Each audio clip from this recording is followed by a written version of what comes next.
Hey everybody and welcome to the Bullshit Party. In this one we'll be taking a look and completing the 2 weekly time trials. Each of them are going to reward you with $101,000 upon completion, so on top of having fun, we'll also be making some cash.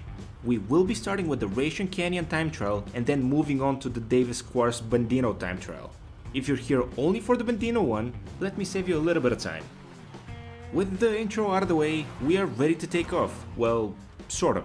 Hit the prompt to start the time trial, but don't rush to get going.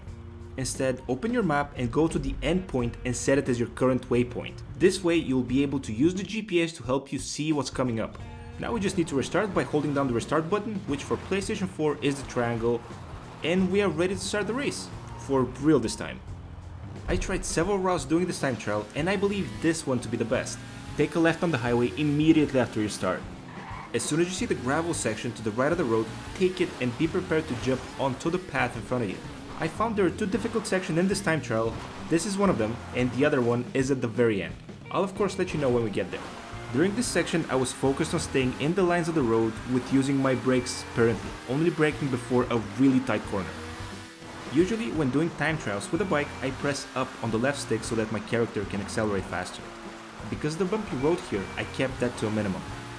And one more thing to mention, this time trial can be completed with either a car or a bike.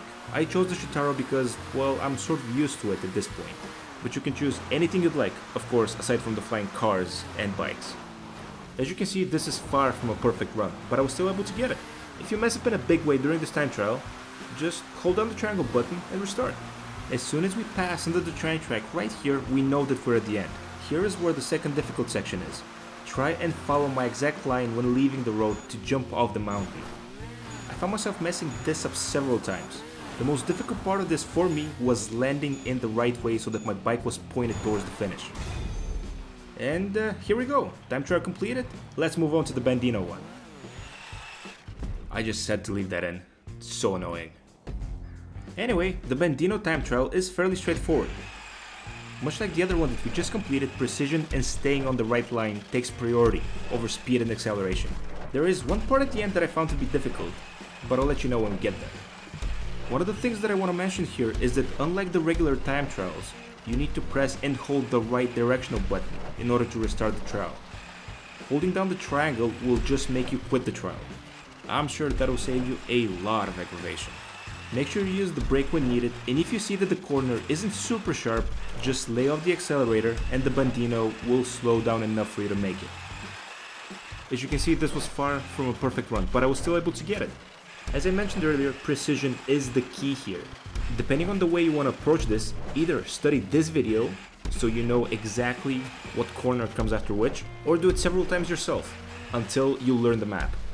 Unlike the regular time trials, with the Bandino time trials, repetition is the key. And if you find yourself messing up in a big way, just restart the time trial. That's what's great about these. You can restart with basically no consequences. This is the part that I was talking about earlier. This is the make or break part of the run. What I can advise you here is to, as you're closing to the edge, to gently lay off the gas so that the Bandino doesn't flop around when it hits the ground. If you manage to do this, you most likely just need to haul ass to the end of the time trial and complete it. Easy. And there we have it. 2 done, $202,000 richer. Did you manage to complete them faster than me? Leave your times in the comment section down below. Hopefully this video helped you out, and if it did, please consider leaving it a like. And if you're new to the channel, welcome, and well, hit the subscribe button. And with all that said and done, I will be seeing you all in the next one.